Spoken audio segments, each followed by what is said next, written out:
Fala galera, mais uma vez Clóvis Gregório, idealizador do projeto Maçonaria Tupiniquim, e hoje nós estamos aqui em mais um Tupinicast, aquele podcast com pouca ou nenhuma edição. E hoje nós estamos aqui para falar como enriquecer a sua sessão maçônica sem enxertos. Por que eu tive a ideia de fazer um podcast sobre isso? Por observar tanto nos grupos de maçonaria, como em contato pessoalmente com outros irmãos, sobre sessões, como dizem por aí, entre aspas, né, que as pessoas vão lá para bater malhete e voltar para casa. Então, visando, né, dar ideias e contribuir para um enriquecimento da sua loja, resolvi fazer esse podcast hoje. Mas antes, vamos aos recadinhos importantes.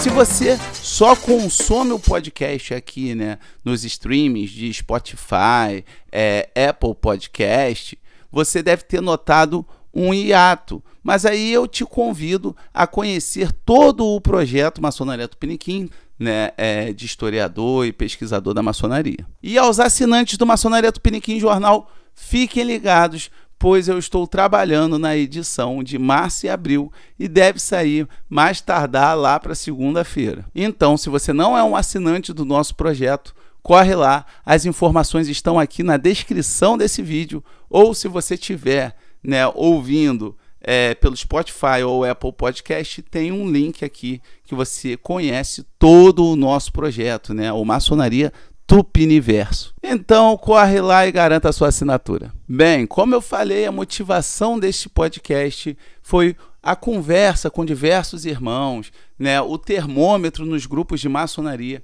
sobre aquelas sessões enfadonhas em que apenas se bate malhete, quando não muito dão as instruções dos aprendizes e, né, existe uma prática ruim, né, na maçonaria brasileira, que é de dizer para o aprendiz que ele só deve tomar apenas a instrução e escrever sobre ela, transformando o trabalho do aprendiz, né, a chamada peça de arquitetura, em basicamente uma paráfrase da instrução do ritual, já que ele não pode trazer elementos externos àquilo dali. Sendo que o bacana é justamente nós conseguimos conciliar o conhecimento que nós já temos com as instruções que nos são apresentados na maçonaria, inclusive pegando os referenciais filosóficos que ali constam. Então, a minha primeira sugestão para o enriquecimento da sua sessão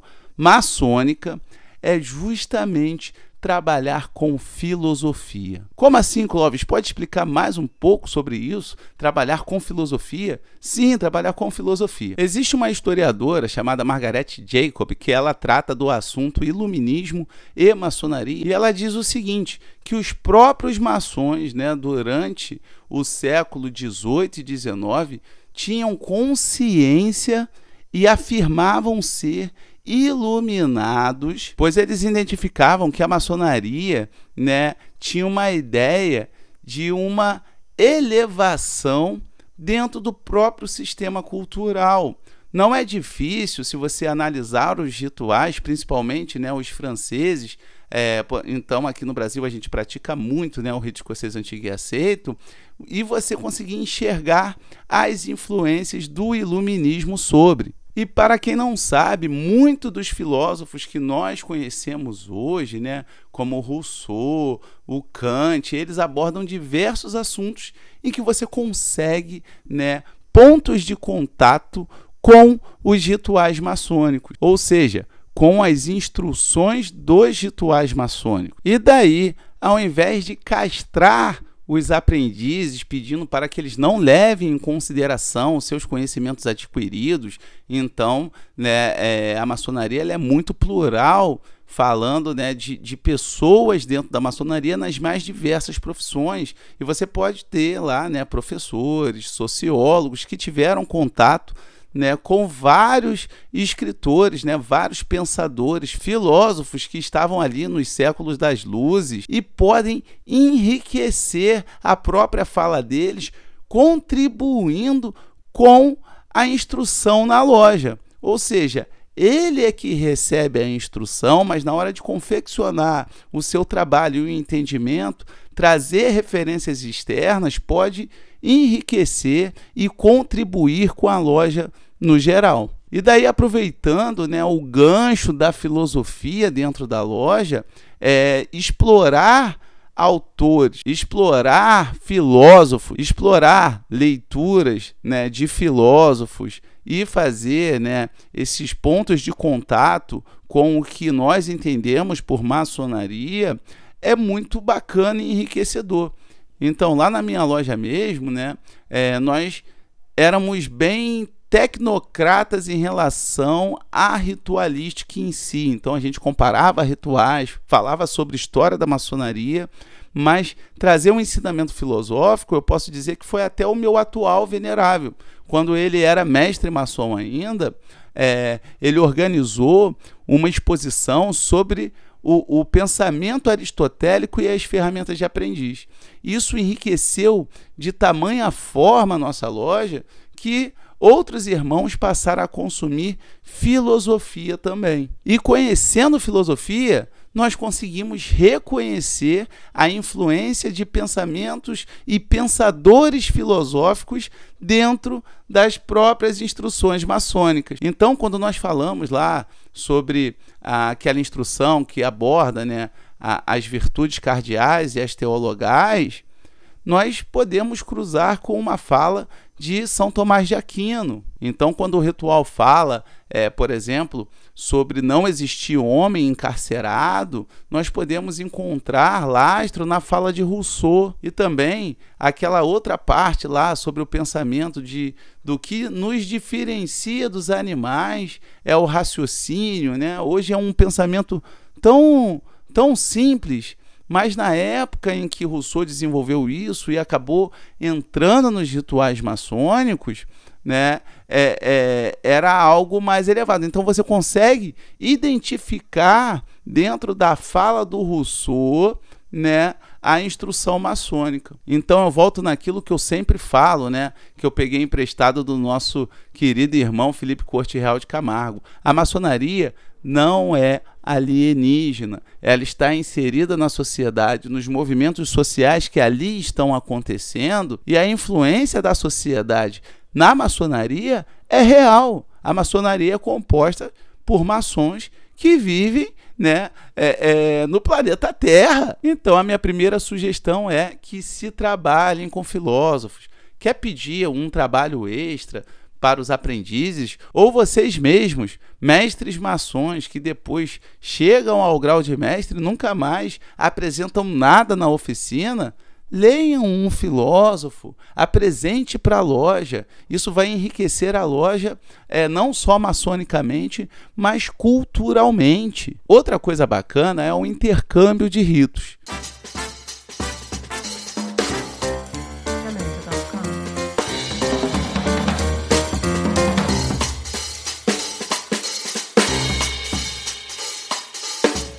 A primeira vez que eu ouvi falar sobre intercâmbio de ritos foi numa loja de Mesquita. Eu fui convidado por essa loja para justamente expor sobre a ritualística do rito escocês antigo e aceito e a história do Brasil. Isso tem um tempinho já, né? Mas o que essa loja estava fazendo? Estava trazendo irmãos de diferentes ritos para apresentar o seu rito para aquela oficina. Então, né, às vezes nós estamos inseridos no mundinho do nosso rito e não conhecemos os outros. E trazer um irmão que conhece sobre determinado rito, mesmo que diferente da sua loja, para apresentar uma palestra é muito benéfico, pois justamente você tem essa troca cultural entre tradições da maçonaria. Outra coisa bacana que eu vou trazer lá da minha loja é que nós dividimos o ensinamento dos aprendizes em módulos, né? Então, após as instruções, nós temos, por exemplo, um módulo sobre escritores clássicos da maçonaria.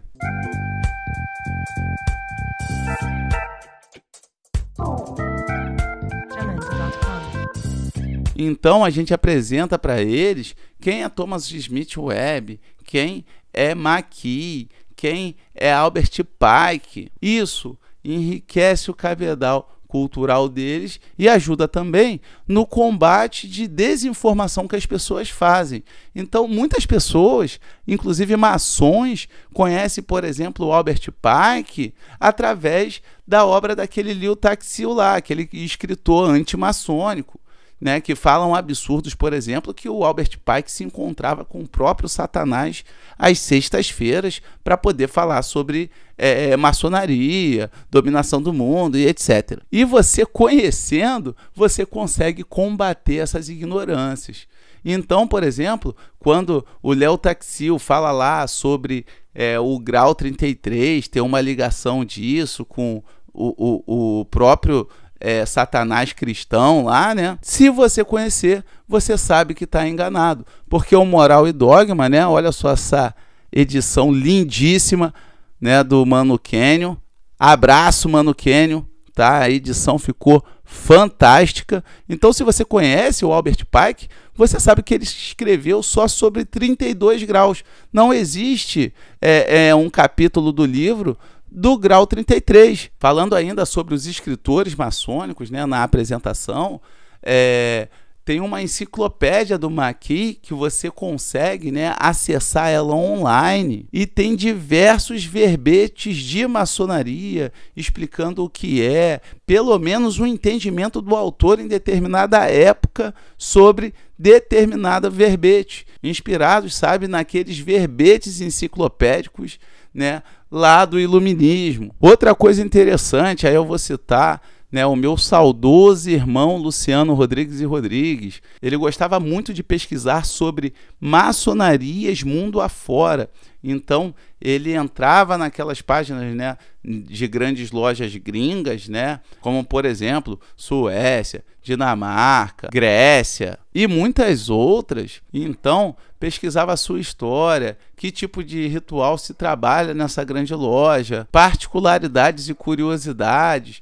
Então, isso também engrandece a nível maçônico e cultural a sua oficina, né? Saber como funcionam as maçonarias mundo afora. Pô, Clóvis, mas existe, né, a barreira da língua. Como que nós vamos conseguir compreender o que está escrito, né, no site dessas grandes lojas? Hoje ainda tem aquele recurso da própria Google, né, o tradutor, mas você pode pegar também aquele irmãozinho bilíngue e dar essa tarefa para ele. Olha, já que eu não falo inglês, pesquisa lá, né, em determinada grande loja, e traz aqui para a gente saber como é e tal. Vamos utilizar o capital social e cultural que nós temos na nossa oficina.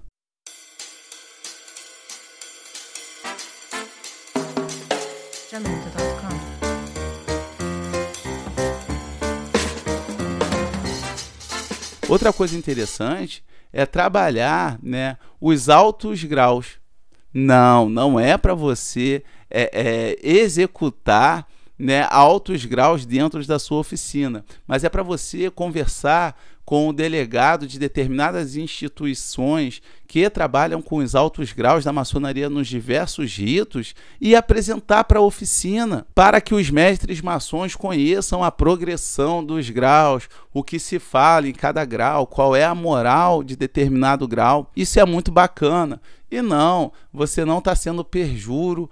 Você falar sobre determinado grau não é revelar, né? É lenda, sinais, toques e palavras, mas você pode falar sim sobre a moral do grau. Isso pode inspirar a sua oficina, inclusive, a ser sede de algum alto grau que você pratica. Então, se você pratica o rito escocês antigo e aceito, né, às vezes você conversa com aquela delegacia, os irmãos ali, né, se inspiram, vão fazer aqueles graus, daqui a pouco a sua própria oficina já vira ali, né, parte daquela região litúrgica de determinada instituição, né? Por exemplo, o Supremo Conselho, ou o Supremo Conclave, e por aí vai, né? Tem bastantes sistemas que tem altos graus no Brasil. Jamendo.com Não sei se vocês sabem, mas eu peguei aquele período muito complicado, né, de pandemia e final de pandemia, enquanto venerável mestre da minha loja. Então, eu tive que trabalhar algumas coisas para que a loja não quebrasse. Nós vimos por aí, né, na maçonaria brasileira, diversas lojas desanimadas. E quando a gente voltou a se reunir, depois de tempos sem nos reunir, eu gamifiquei, né, a instrução. Em determinado momento, nós trabalhamos um quiz de perguntas e respostas que abordava história geral, né, da maçonaria e a liturgia do rito escocês antigo e aceito. O nosso mestre de harmonia colocava lá, né, a trilha do show do milhão e aquelas sonoplastias, né, relógio tocando enquanto o irmão demorava para responder, e foi muito bacana, muito divertido, serviu para poder integrar os irmãos que estavam retornando aos trabalhos depois daquele tempo que nós passamos enclausurados, né, devido às medidas sanitárias, muito acertadas, mas foi muito bom, divertido, e ainda a gente dava um prêmio simbólico para aqueles irmãos, né? Então demos pins, luvas maçônicas e etc. Então, assim, concluindo, existem formas de enriquecer a sua sessão sem fazer enxertos ritualísticos. Eu espero que vocês tenham gostado das sugestões que eu dei aqui para o enriquecimento da sessão maçônica, e se vocês gostaram, que vocês consigam colocar em prática. E se você gostou desse conteúdo de hoje, curta, compartilhe. Nós ficamos por aqui. Um grande abraço e aquele beijo no coração.